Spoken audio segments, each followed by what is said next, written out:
Her father's voice was ice. End it, or I'll destroy him.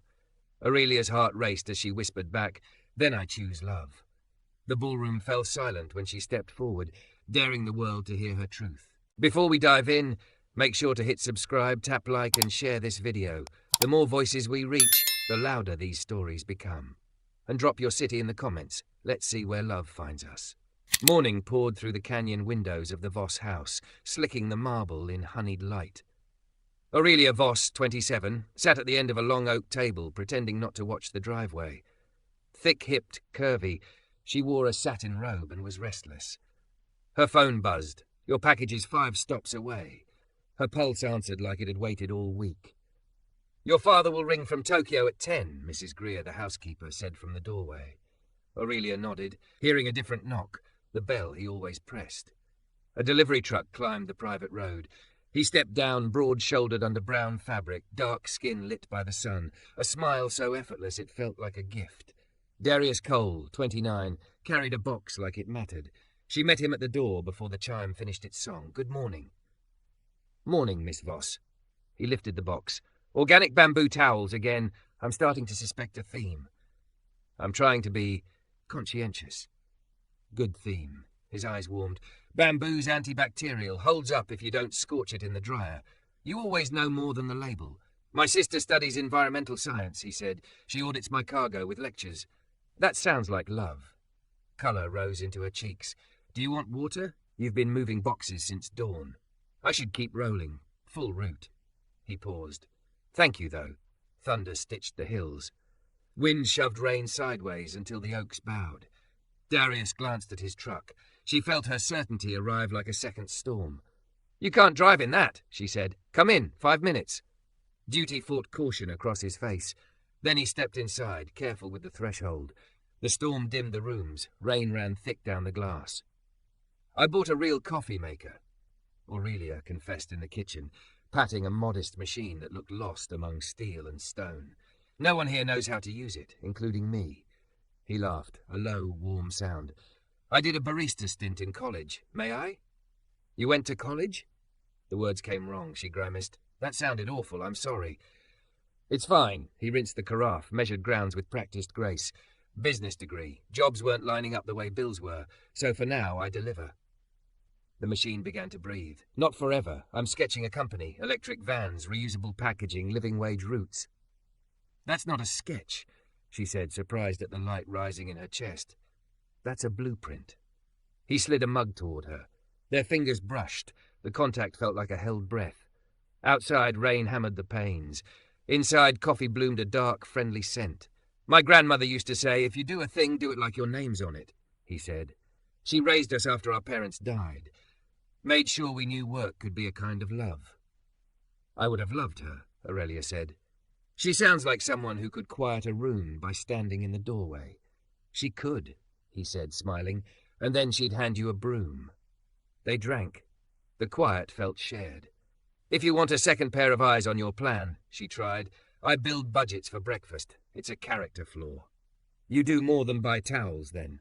Light words, careful eyes. I do less than I want. This house looks like winning from the road, she said, and like waiting when you live inside it. He nodded. Money buys roofs, not reasons. And yours? My sister Naomi, rent that clears on time, a company that trades speed for care. He set his mug down. Yours? She opened her mouth. The front hall opened instead. Mrs. Greer's voice sharpened. Miss Voss? In here, Aurelia called. The housekeeper appeared, took in the scene, and left a crisp line of disapproval. Darius straightened his cap. I should go. It's still a river out there.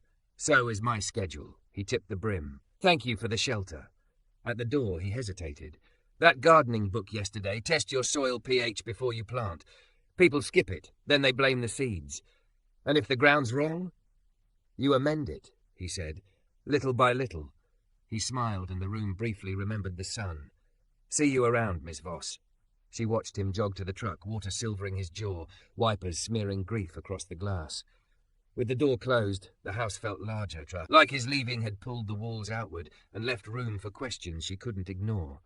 By late afternoon, the storm had scrubbed the air. Aurelia stood over a patch of dirt by the terrace steps, a pH strip in her hand, feeling ridiculous and alive.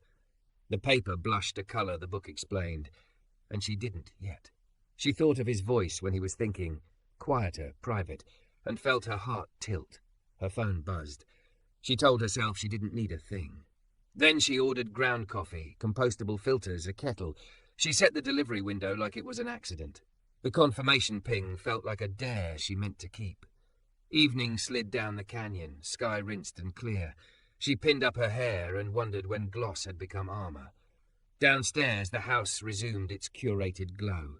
Upstairs, she looked like a woman about to step over a line she'd drawn herself.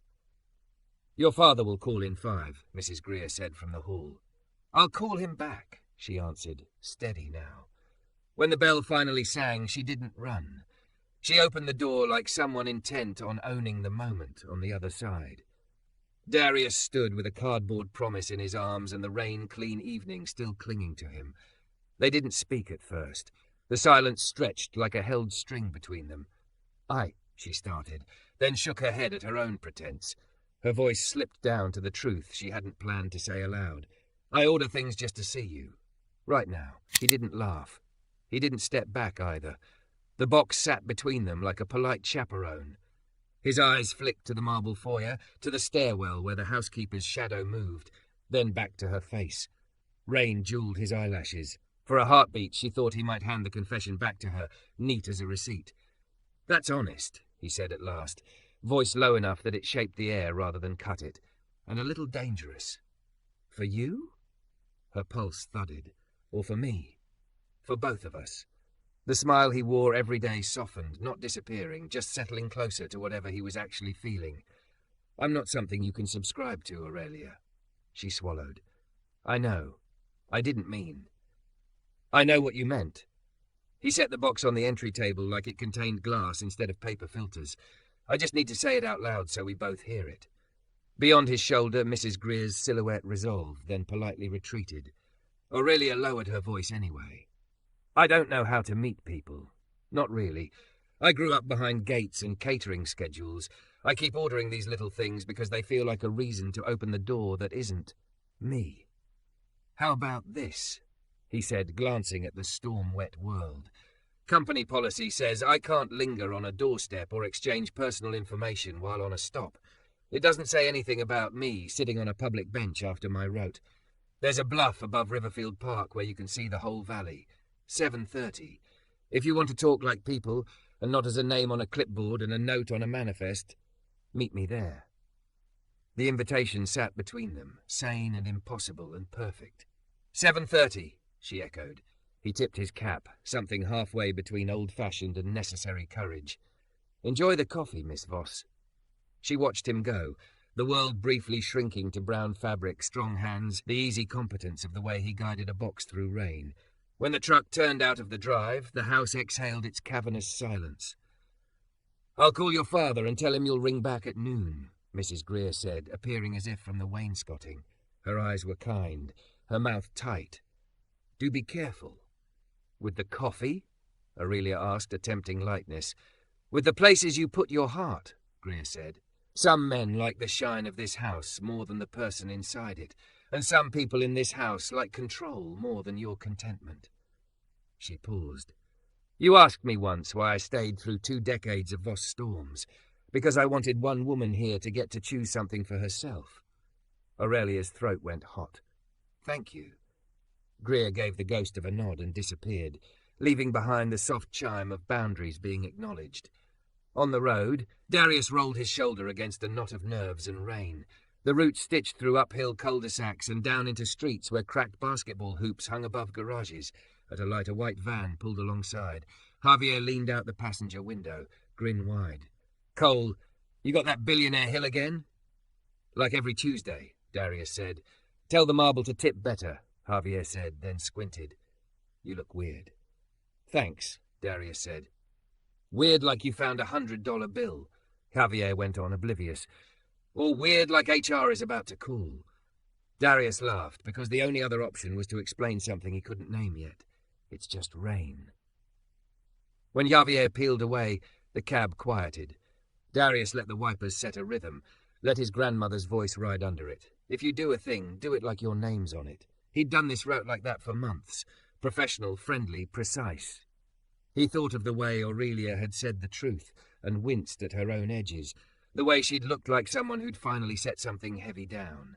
He thought of Naomi's tuition bill on the fridge, the business plan taped above the microwave, the line that always made him smile. Trade speed for care.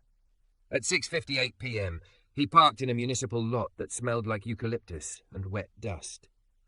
The bluff above Riverfield Park wore the day's leftovers. Damp grass, a few dog walkers, teenagers with skateboards arguing about wheels. He climbed the path and sat where the view widened into a shallow bowl of lights, cul-de-sacs and storefronts, and the patient black ribbon of the river. Aurelia arrived not like a movie star sneaking from a limo, but like a woman who had changed her mind about how she wanted to be seen. Jeans, white sneakers, a navy sweater that hugged her softness as if it had been knit for her and not a mannequin. Her hair was in a loose twist, strands escaping as if they too had decided to live differently. She paused, breath visible in the cool air, as if asking the valley for a blessing. "Hi," she said, uneven and brave. "I didn't bring a box as a prop." "Good," he said, standing. "I'm off the clock." They sat, leaving the kind of space between them that polite strangers keep. Thunder had given the sky back to the swallows. The last of the rain held to blades of grass like beads. "I was awful at first," she said. The college comment. "You were human at first," he answered. "I was prickly. We can call it even. Deal." She ran a thumb over a knuckle, nerves showing. "I meant what I said, about ordering things. It wasn't a trick. More like I kept inventing excuses to be brave later." "What made you brave now?" She looked at the valley lights, then at him. "The way you carry things like they matter. The way you treated a coffee machine like a ceremony. The way you listened and didn't try to sell me the idea of myself that everyone else needs from me." She smiled, and it wasn't a strategy, just sunlight. "Also your laugh, if we're being complete." He wanted to look away and also to keep looking forever. "My reasons are less eloquent," he said. "You answer the door like a person and not an address. You look at your own life like it's a question that deserves a real answer. You stand in a kitchen that could be a showroom, and you're embarrassed, which means you're aware." And he searched for a word that honored her body without reducing her to it.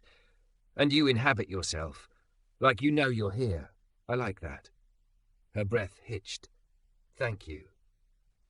They were quiet. Somewhere below, someone's dog barked at a squirrel with operatic conviction. On the bench, the space between them shortened, not physically, but in the way shared silence does. "I don't want to be a secret," he said finally. "If anything happens here, I can't do sneaking around back doors or pretending, not because I'm noble, because it's corrosive." "I don't want that either," she said. "If we do this, I need it to be something daylight understands." She laughed, nervous again. "I'm saying this like we've already decided." "We haven't," he said gently. "We're deciding right now." "So decide with me." She faced him full on, the bluff wind lifting hair against her forehead. "I don't have practice at normal. I have a lot of practice at hosting and smiling and picking centerpieces and making a room feel expensive. I can sign a check faster than I can make pancakes. But I can learn. I want to." He thought of Naomi practicing presentations in their small living room, of nights he'd fallen asleep on spreadsheets, of the electricity bill he'd almost missed in March. He thought of the way Aurelia had moved through her kitchen like she was listening for a song through a wall. "I'm not a project," he said softly. "I know."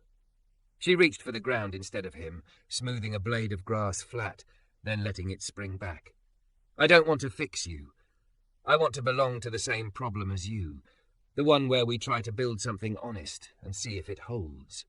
He smiled then, not the root smile, but the one Naomi teased him about. The one that used his eyes. "We could try belonging to a tomato plant first," he said. "Safe training wheels."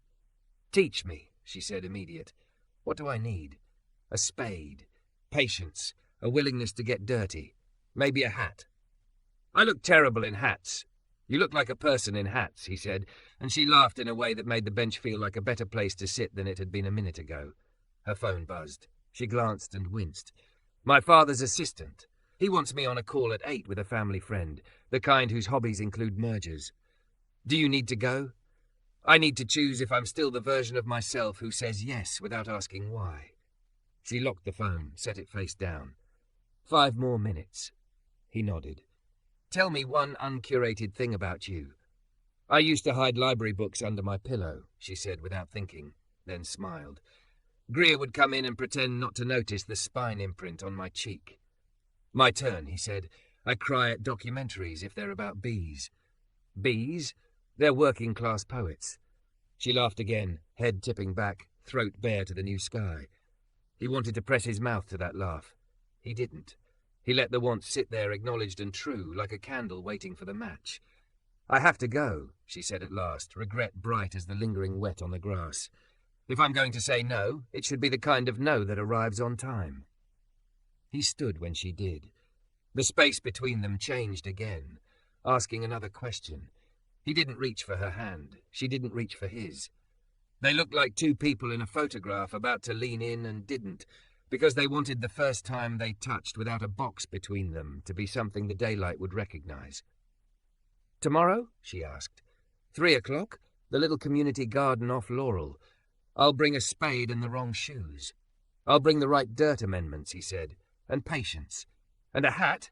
We'll negotiate the hat. She started down the path, then turned. Darius? Yeah? That smile, she said, soft and amazed and a little greedy, like someone who had tasted sugar after years of salt. Don't let me be the reason it disappears. You won't, he said. It wasn't built on you. Good, she whispered and left. He sat a minute longer, with the lights and the damp and the knowledge that his life had just tilted. In the lot, his phone pinged. A message from dispatch. Reminder, fraternization policy with clients is strict. Report concerns to HR. He stared at it until the screen dimmed, then slid the phone into his pocket and drove home through streets that looked the same and were not. Naomi was at the table with a highlighter crown of neon around her hairline. How's your route? She asked, not looking up. Rainy, he said then. Interesting. She peered over the top of a study guide. Interesting like the bees cry? Something like that. She set her pen down, eyes narrowing, then softening. Just don't let anybody turn you into a secret.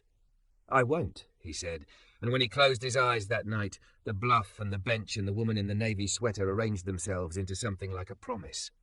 The next day the sky was clean blue, the kind that almost dared you to hope. Aurelia Voss stood in front of her closet, a ridiculous cathedral of fabrics, and realized she didn't own a single thing suited for kneeling in dirt. Sequined gowns, tailored suits, silk blouses. Her life hung on velvet hangers like it was mocking her. She laughed at herself, low and sharp, and pulled out an old pair of jeans she had kept for painting classes in college, back when she'd still believed she might be something besides a daughter of an empire. They were snug now, hugging her curves, but she didn't care. She paired them with a plain white shirt and sneakers that had been buried under boxes. When she came downstairs, Mrs. Greer raised an eyebrow but didn't comment. Your father expects you on a call at 3:30, she said mildly. Tell him I'll call at 4. Aurelia slung a tote over her shoulder, heart hammering at her own audacity. The community garden sat at the edge of Laurel Street, tucked between an aging laundromat and a row of pastel houses. The fence was chipped, the beds uneven, but the place pulsed with life. Children tugged weeds with grubby hands, an older man watered roses, and a row of sunflowers tilted toward the sun like they knew something everyone else didn't. Aurelia felt her shoulders drop for the first time that day, and then he was there. Darius leaned against the gate, sleeves rolled up, a small spade in one hand, a bag of soil in the other. The smile was there too, but it wasn't the professional one.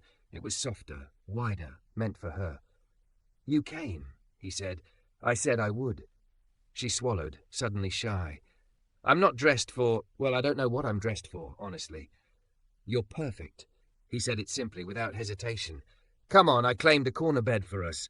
They knelt side by side in the dirt. She followed his instructions. How deep to press the spade, how to crumble the soil between her fingers, how to place the seeds gently, almost reverently. You handle them like they're jewels, she murmured. They're more valuable, he said. Jewels don't feed anybody. Her laugh caught in her throat, because she realized he wasn't being poetic. He meant it. He taught her how to check moisture, how to recognize earthworms as friends, how to cover the seeds without suffocating them. Her manicure chipped, dirt smudged her jeans, sweat curled the hair at her temples. She had never felt more alive. "Your father would faint if he saw you right now," Darius teased, wiping a streak of soil across his own cheek. "Then it's a shame he isn't here," she said, smiling. "This feels more real than anything in that house." They planted tomatoes, basil, and one rogue sunflower seed he slipped into her palm. "For luck," he said. Their fingers brushed again, and this time neither of them pulled away. When they finally sat back on their heels, the garden bed looked humble, uneven, but beautiful. She brushed dirt off her hands, leaving streaks like battle paint. "What happens now?" she asked. "Now we water. Then we wait. Waiting has never been my skill. Then maybe this is exactly what you need." She looked at him, at the sweat darkening his shirt, at the strength in his arms, at the steady warmth in his gaze. She thought about how her whole life had been a performance for her father, for society, for cameras and galas and guests who only cared about her last name. And here was a man who cared about soil pH and sunlight angles, who listened when she spoke, who smiled at her like she was not a role but a person. "I don't know how to do this," she confessed, voice breaking. "I don't know how to be someone who chooses for herself." "You're doing it right now," Darius said. "One seed at a time." She closed her eyes, breathing in the scent of damp earth, the sound of children laughing in the next row, the brush of his arm against hers. She wanted to lean into him, to press her face against the sweat and soil and warmth, to kiss him until the world rewrote itself. But she was afraid, not of him, but of everything else. Her phone buzzed in her tote. She ignored it. "Does it ever scare you?" she asked softly. "What?" "Being looked at, judged, by people who think they own the world." Darius leaned back, resting his hands in the dirt. "Every day, but I don't let their gaze decide who I am. My grandmother used to tell me, they don't own your name, baby. You do. Carry it proud." He looked at her. "You can do the same." She felt tears prick her eyes. "What if I lose everything?" He reached out, hesitant but sure, and covered her hand with his. "Then you'll find out what's worth keeping." For a moment the garden dissolved. There was only his hand on hers, warm and solid, and the steady truth in his eyes. She felt the ground beneath her shift, not in danger, but in the way foundations shift when they settle into strength. The spell broke when a child's ball rolled into their bed. A little boy darted over, snatched it up, and grinned at them. "Are you two married?" he asked with the bluntness of children. Aurelia laughed through her tears. "Not exactly." "Not yet," the boy said, and darted off before either of them could answer. They looked at each other, startled, then burst into laughter, the kind that bent their shoulders and left them gasping. When it quieted, he squeezed her hand once, then let go. "Come by tomorrow," he said. "I'll show you how to mulch." Mulch. She tried the word on her tongue. Sounds romantic. With the right person, even mulch is romantic. She shook her head, smiling. "Careful, I might believe you." They packed up as the sun dipped lower, gold brushing the garden rows. She walked him to his truck, feeling strangely proud to be seen beside him, dirt under her nails and all. He opened the driver's door, then paused. "You're not ordering anything tonight, are you?" he asked, teasing. "Probably not." "Good, because I'd rather see you here than through a doorway." She bit her lip. "So would I." As he drove away, she stood on the sidewalk until his taillights vanished. Only then did she pick up her phone. Missed calls from her father's assistant, messages from society friends about upcoming galas, a curt text from her father himself. "We need to discuss your behaviour. Tonight." She turned the phone off. For once, she didn't care. That night, alone in her cavernous bedroom, Aurelia lay on her back staring at the ceiling. Dirt clung stubbornly to her nails. Her body ached in unfamiliar places. She smiled. She thought about the boy's question, about the way Darius's hand had steadied hers, about the sunflower seed hidden in the earth waiting for light. For the first time, she let herself imagine a future not dictated by her last name. A future where her choices sprouted roots, where her happiness didn't need permission. She fell asleep not to the echo of her father's voice, but to the memory of Darius's smile, the one he hadn't given the world, only her. And in the community garden on Laurel Street, under the quiet watch of the stars, a row of tiny seeds settled into soil, beginning a story of their own. The next morning, Aurelia woke with sunlight tangled in her hair and the ghost of dirt still beneath her nails. For once, she didn't reach for her phone. She lay in bed, remembering the feel of the soil between her fingers, the warmth of Darius's hand, the boy's blunt little question. Married. The word had both terrified and thrilled her. By the time she came downstairs, Mrs. Greer was waiting in the foyer, arms folded. "Your father called 3 times last night. He's furious. He wants you in his office by noon." Aurelia tightened her robe around her curvy frame. "I'll go," she said, surprising herself. "But I'm not afraid." Greer's stern face softened for a moment. "Just remember, men like your father don't rage because you disappoint them. They rage because they can't control you anymore." The words gave her a strange strength. At noon sharp, she stepped into Richard Voss's office. Her father sat behind the vast mahogany desk, a man carved out of ambition. At 60, his silver hair gleamed, his tailored suit was immaculate, but his eyes carried the sharpness of a hawk. "You're late," he snapped. "I'm here," Aurelia said evenly. "You've been seen in public," he continued, his voice like ice, "with a delivery driver, dirt on your clothes, laughing like a common girl. Do you have any idea how humiliating that is for this family? I wasn't aware our reputation could be destroyed by tomato seeds." She shot back. "Don't play games with me." He slammed a folder on the desk. Photographs spilled across the wood, her in the garden, Darius at her side, their hands close, their smiles too easy. "I had him looked into. Marcus Cole, 29. Student loans, raising his sister, barely making ends meet. Not our kind of people." His name laid bare like evidence. Aurelia felt heat crawl up her throat. "His name is Darius," she corrected firmly. "And everything you just said is exactly why he's worth knowing." Richard's jaw tightened. "He's after your money. That's all this is. You're too naive to see it." Aurelia leaned across the desk, curvy body braced like a fortress. "If Darius wanted money, he wouldn't be teaching me about compost. He'd be asking for checks. He's never asked me for a single thing." "Not yet," Richard sneered. "But he will. They always do. And when he does, you'll have ruined everything for what? A fling? A fantasy?" Her voice trembled, but her eyes did not. "For love. For the first real thing I've ever felt." The silence between them roared. Finally, Richard's voice dropped to something more dangerous than shouting. "End it, or I end him. His job, his sister's education, every chance he has, I can crush them all with one phone call. Choose, Aurelia." Her knees wobbled, but she forced herself to stand tall. "You're right about one thing. I do have to choose, but it won't be you this time." She turned and walked out before her fear could drag her back.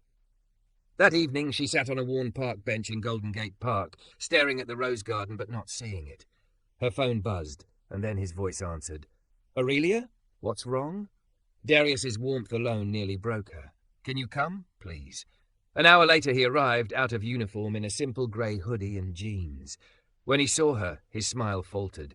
He sat beside her, close enough that she could feel the heat radiating from his skin. She told him everything. The investigator, the photographs, her father's threats. Every word made his shoulders tighten, his jaw clench. "He can do all that?" Darius asked quietly. "Yes," her voice cracked. "And he will. He's never bluffed in his life." He was silent for a long moment, staring at their joined hands. Finally he said, "Then maybe this is where we stop." "No." The word tore out of her chest. "Don't say that. Aurelia, don't." Her eyes burned with tears. "You're the only thing that's real in my life. If I lose you, I lose myself."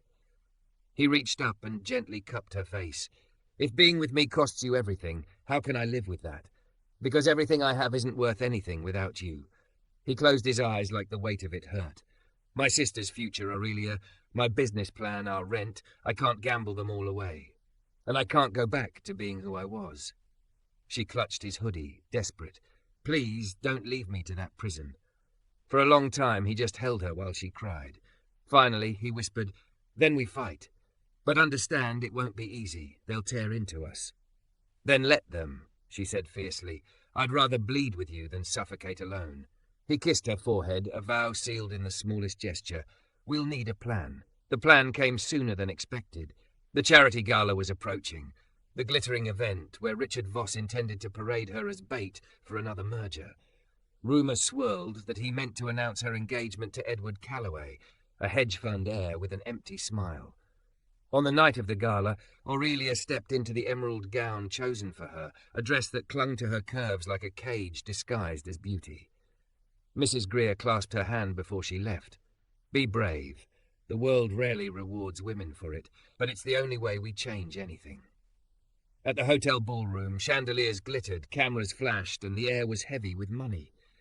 Edward hovered at her side, smirking, while her father schmoozed with donors.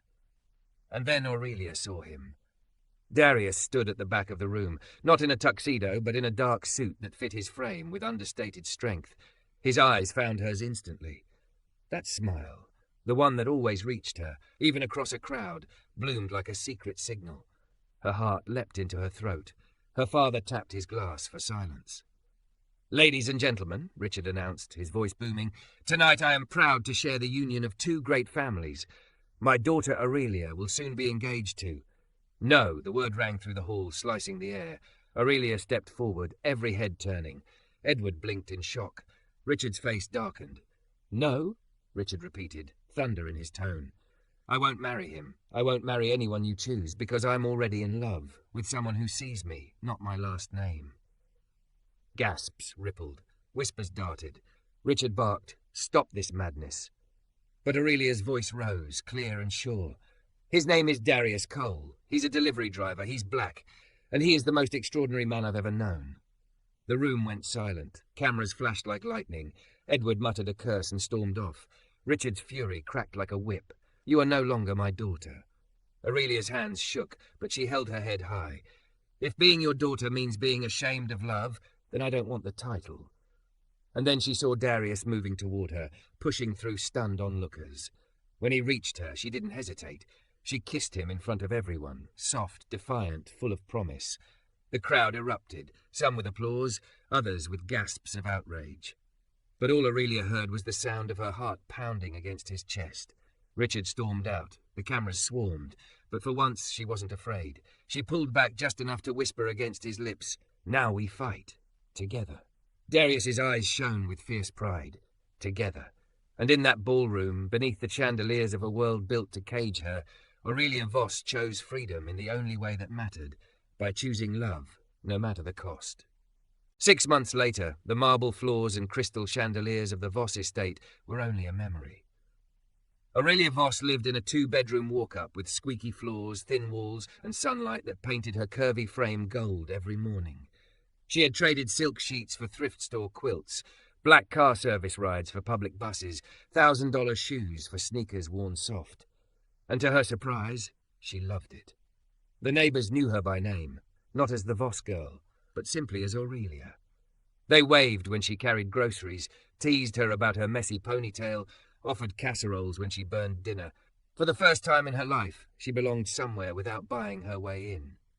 And she had Darius. He came home from long routes smelling of coffee and asphalt, his smile the same as the day he first rang her doorbell. But now the smile was hers. He had taken a risk after the gala, investing every scrap of savings into a small fleet of leased vans. With Aurelia's sharp mind for budgets and contacts from her old world, they'd built something together. Coal sustainable logistics. Electric vehicles, recycled packaging, partnerships with small businesses. It was growing, slowly but surely. That morning, Aurelia stood at the stove flipping pancakes that looked more like abstract art. Darius slipped his arms around her waist from behind, chin resting on her shoulder. "You know," he murmured, "pancakes aren't supposed to be shaped like continents." She laughed, hip-checking him playfully. "You love them anyway." "I love you anyway," he corrected, kissing her neck. Before she could respond, a knock came at the door. Not the polite buzz of delivery, but a firm, measured knock that sent her stomach twisting. She opened it to find Mrs. Greer, standing in the hallway with a neutral expression and a small suitcase. "Greer?" Aurelia gasped. "What are you?" "I quit," the housekeeper said simply. "Your father hasn't spoken to me in weeks except to bark orders. I decided I'd rather work somewhere I'm respected." She glanced at Darius with a small smile. "Or perhaps live somewhere I am." "Come in," Aurelia said, pulling her inside. Emotion surged through her chest. Greer had been a quiet anchor her whole life, the one adult who sometimes slipped kindness through the cracks of wealth. "You're safe here." Greer set down her bag. I'm not here only for myself. Your father had another heart attack last week. Aurelia froze. What? He's recovering, but he asked to see you. Darius came to her side, steadying her with his hand. You don't have to. I do, Aurelia whispered.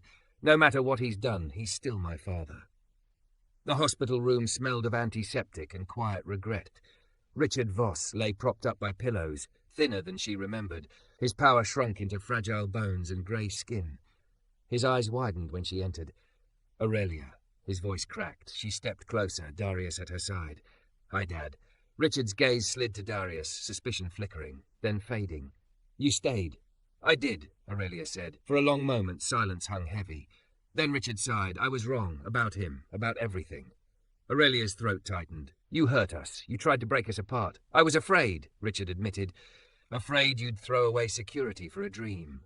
Afraid you'd end up alone, penniless. Afraid you'd make the same mistakes I made with your mother, choosing love and losing everything else. Aurelia sat at the edge of the bed. But I didn't lose. I found myself, and I found him. She reached for Darius's hand, squeezing it. Richard looked at Darius again, really looked this time. You love her?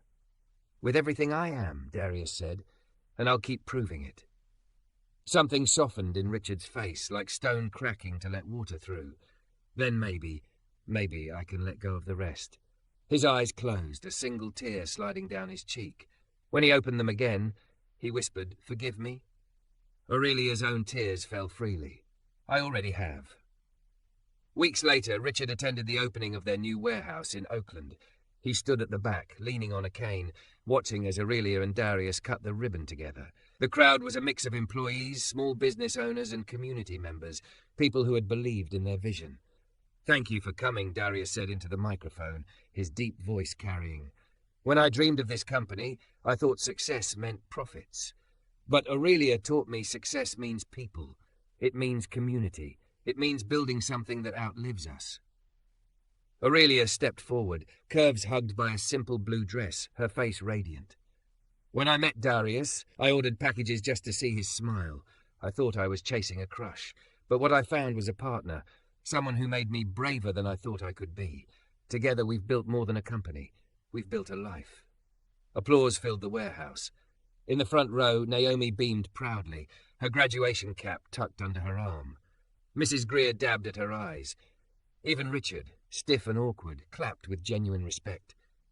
After the speeches, Aurelia pulled Darius aside into a quiet corner. You know, she whispered, 6 months ago I couldn't boil water. Now I can mulch, budget, and apparently host a ribbon cutting. He grinned. I'd marry you for the mulch skills alone. Her eyes widened, then softened. Was that a proposal? Maybe. He pulled a small box from his pocket, nerves flickering in his smile. Inside was a ring, simple, elegant, a green emerald that caught the light like a captured sunrise. Darius, she breathed, I don't have your father's fortune, but I have a heart that's yours, a name I carry with pride, and a life I want to build with you. Aurelia Voss, will you marry me?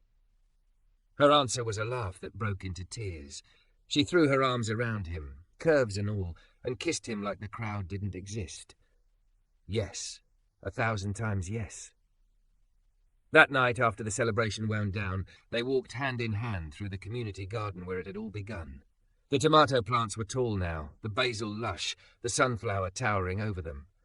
Remember when you told me to test the soil first? Aurelia asked, smiling. I do. I think that's what we did, Darius. We tested the soil, and we grew something real. He kissed her forehead. And it's only the beginning. They stood there under the stars, the city humming around them, the future wide open. She had been born into wealth, but here, kneeling in dirt beside the man who had taught her how to live, Aurelia finally understood what it meant to be rich. Rich in love, rich in purpose, rich in a life they had chosen, together.